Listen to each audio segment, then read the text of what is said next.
O Senhor esteja convosco. Proclamação do Evangelho de Jesus Cristo, segundo Marcos.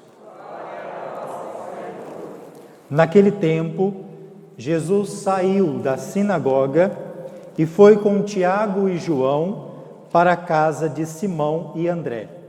A sogra de Simão estava de cama, com febre, e eles logo contaram a Jesus.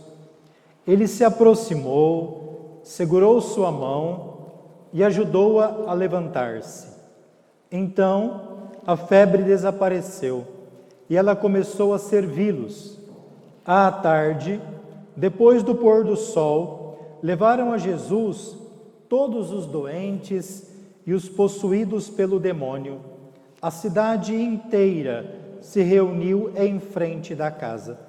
Jesus curou muitas pessoas de diversas doenças e expulsou muitos demônios, e não deixava que os demônios falassem, pois sabiam quem ele era. De madrugada, quando ainda estava escuro, Jesus se levantou e foi rezar no lugar deserto. Simão e seus companheiros foram à procura de Jesus. Quando encontraram, disseram: "Todos estão te procurando." Jesus respondeu: "Vamos a outros lugares, às aldeias da redondeza. Devo pregar também ali, pois foi para isso que eu vim." E andava por toda a Galileia, pregando em suas sinagogas e expulsando os demônios. Palavra da salvação. A nós descei, divina luz. A nós descei, divina luz. Em nossas almas acendei o amor de Jesus. Em nossas almas acendei o amor de Jesus. Queridos irmãos e irmãs, a liturgia desse quinto domingo do tempo comum nos traz a primeira leitura, o livro de Jó. Nós hoje ouvimos o capítulo 7 do livro de Jó. E não fiquem presos a esse capítulo, porque ele é bastante triste. O livro de Jó não é muito longo, a gente tem que ler ele inteiro para poder compreender tudo o que aconteceu. Jó hoje está numa ladainha porque ele está sofrendo muito. Ele, que reclama muito da vida que ele está vivendo, da luta que ele está combatendo. Portanto, os dias passam para ele como um peso. Eu espero o dia seguinte que vai ser parecido com esse. Ele tem muita dificuldade para dormir porque agora está cheio de feridas. Jó era um homem próspero, bem de vida, com excelente saúde, com uma linda família. Um dia o diabo vem e quer barganhar com Deus e fala para Deus assim: Jó só é fiel a você porque ele tem tudo isso. Tira essas coisas dele que você vai ver como ele vai ser. E Deus então permite, só diz para o diabo: não lhe tire a vida. E de repente, Jó, que tinha tudo, começa a perder tudo. Perde os seus animais, perde os seus bens, perde a sua família. Sua esposa o deixa e ele também fica doente no seu corpo. E o Jó começa, que é a liturgia de hoje, a perguntar qual é o sentido da vida. Por que nós vivemos e para quê? Se a gente for ler o livro de Jó, ele é um diálogo entre Jó e os seus amigos. Os amigos vêm visitar Jó e falam assim para ele: olha, você deve estar assim, isso deve estar acontecendo com você, porque você pecou. E ele pensou, não, mas eu não fiz nenhum pecado. Aí então os amigos vêm e falam assim: então deve ser por causa de alguma coisa que cometeu os seus pais. Ele conheceu os pais, pensou, mas meus pais ouviam uma vida tão bonita, uma vida santa, não pode ser. E aí então eles vêm e falam: não, então deve ser algum antepassado seu. Então esse foi uma forma de teologia que existia muito forte. Os maus, as doenças que você tem, é porque ou você pecou, ou alguém da sua linhagem pecou. Então o livro de Jó, ele vem também para desmistificar isso.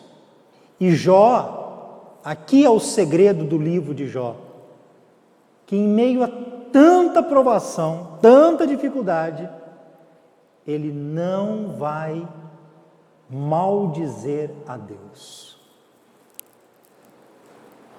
Assim, deve ser um momento para a gente pensar.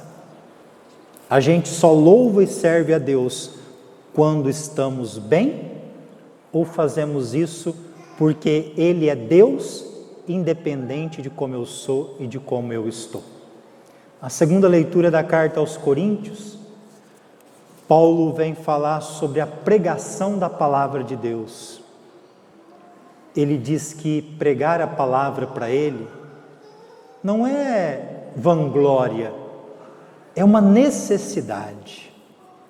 Se ele foi chamado e assim ele se sente um chamado de Deus, ele tem necessidade de anunciar o Evangelho e se torna para ele uma obrigação. Para pregar, ele se faz pequeno com os pequenos. Para que a palavra chegue a muitos, ele se faz fraco com os fracos. Para que a palavra possa atingir a vida das pessoas. O Evangelho de hoje, nós lembramos um pouquinho o que aconteceu no domingo passado. Domingo passado, Jesus estava numa sinagoga na cidade de Cafarnaum. Então ele ainda está em Cafarnaum.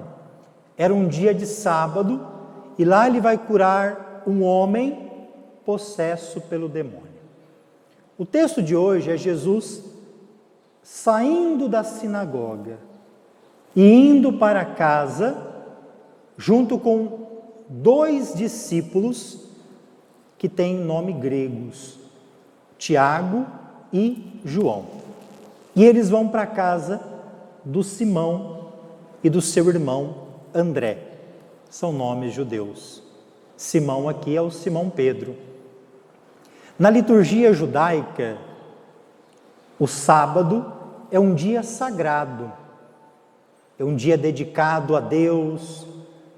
Então, logo no finalzinho da sexta-feira, véspera de sábado, a partir das 18 horas, você não pode mais fazer nada. Então você não pode acender uma luz, naquela época não tinha luz elétrica, né? Você tem os números de passos que você pode dar, você não pode cozinhar, então a comida já deve ser preparada antes. Então tem muitas, mas muitas regras mesmo, que o sábado ele é tão santo, que ele deve ser guardado para aquilo, para o Senhor, e nada deve te atrapalhar para isso. Na casa da família judia, a mulher é aquela que prepara a liturgia. Então ela acende normalmente 2 velas, né? Conforme 2 traduções diferentes do guardar o sábado do Antigo Testamento. Um texto diz: lembra-te do sábado. O outro diz: santifica o sábado. Então uma vela para guardar e para santificar o sábado. Outros vão dizer que é a vela que simboliza a mulher e o homem.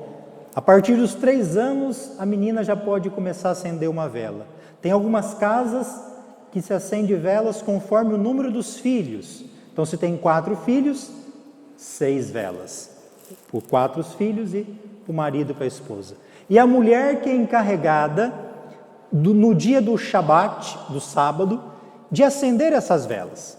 Depois se fecha os olhos, cobre com a mão e, ao abrir, para dizer assim, já está aceso, e aí se faz uma oração, que essas velas, agradecendo também a semana que teve, para abençoar a semana que vai vir, né? E aí se tem vários cantos, né? Como o canto do Senhor, Shema Israel, Adonai Eloenu, Adonai Ehad.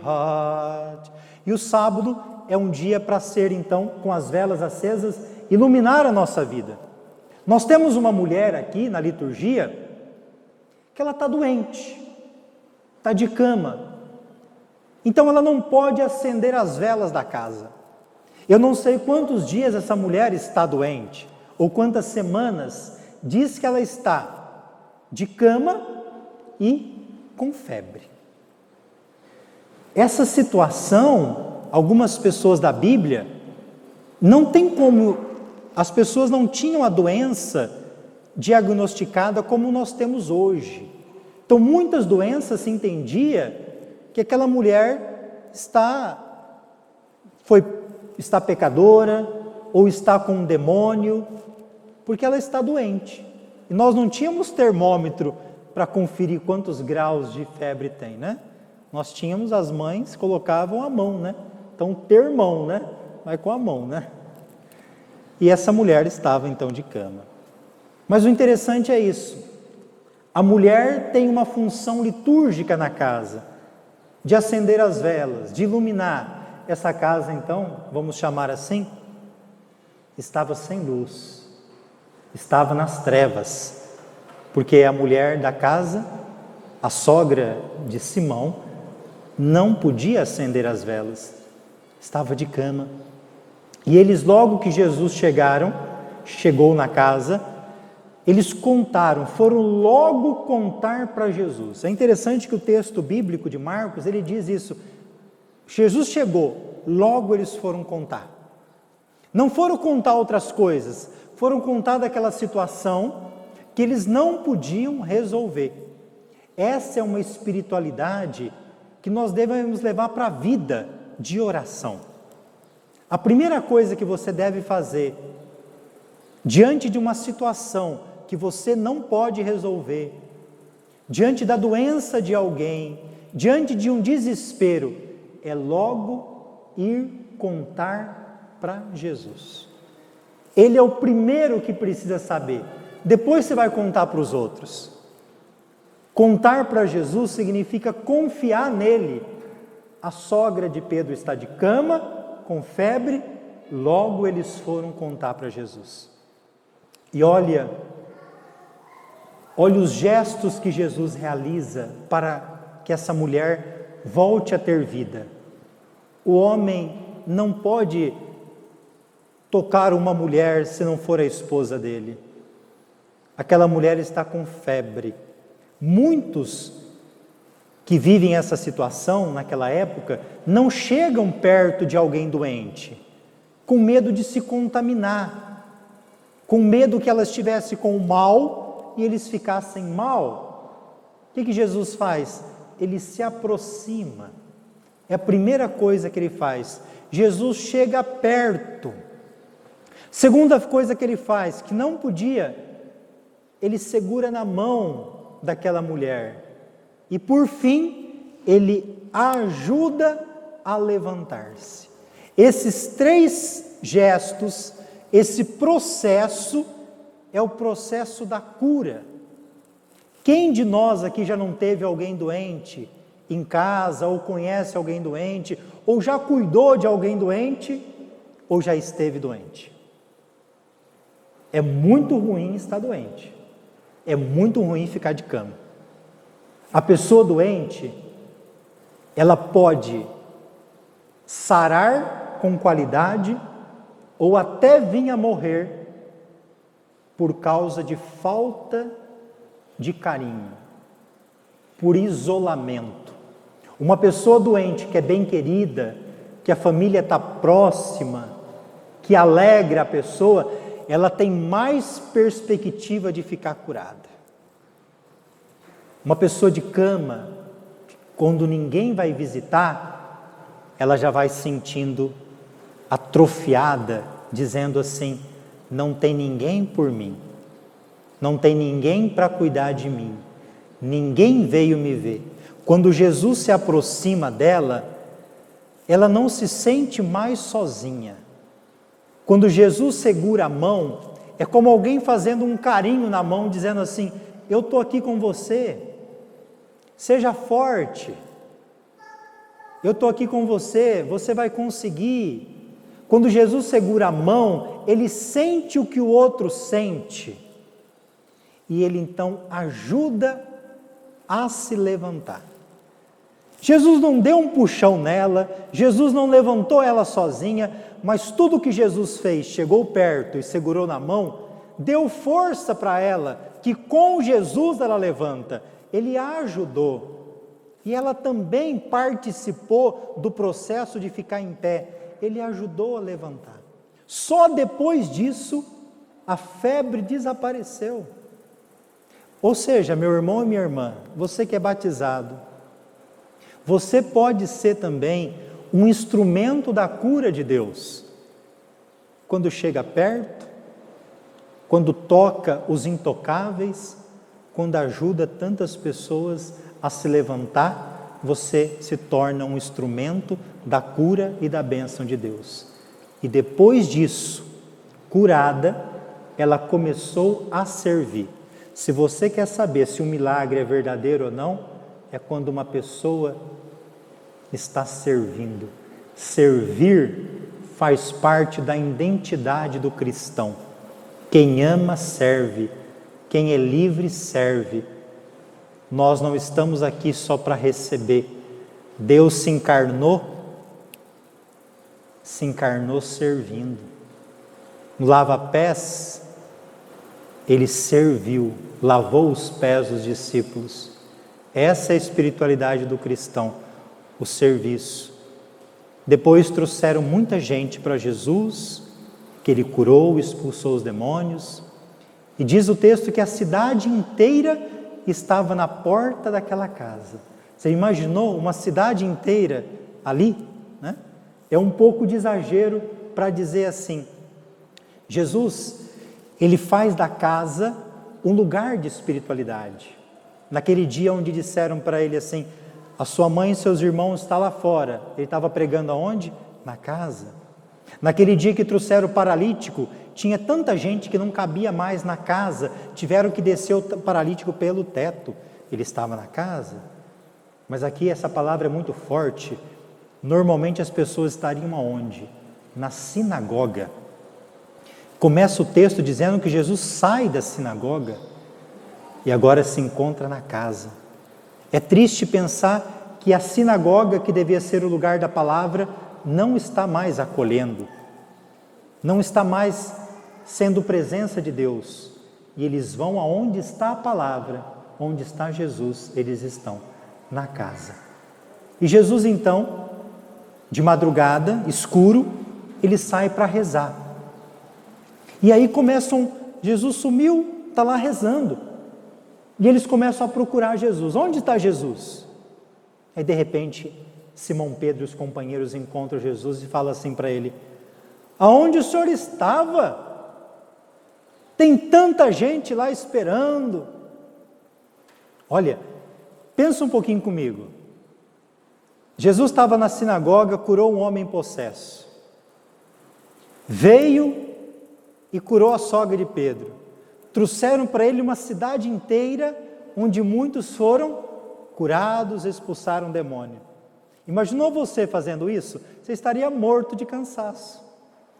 Jesus tinha direito aqui de ter umas férias, né? Mas não. Ele vai fazer o quê? Rezar. Por mais cansado que você esteja, a oração não pode ser qualquer coisa. Ela deve ser primordial. Jesus deu importância à oração. Ele fez tudo isso e foi rezar. Só que quem estava com ele não entendeu bem. E foram lá chamar Jesus. Foram lá chamar Jesus mais ou menos assim: Jesus, olha, você curou tanta gente, a sua fama agora está 10. Você está conhecido. Já fizemos um boné com o seu nome, já estampamos uma camisa, Jesus salva. Amanhã você tem um programa às 19 horas na televisão, já está agendado. Você está bombando.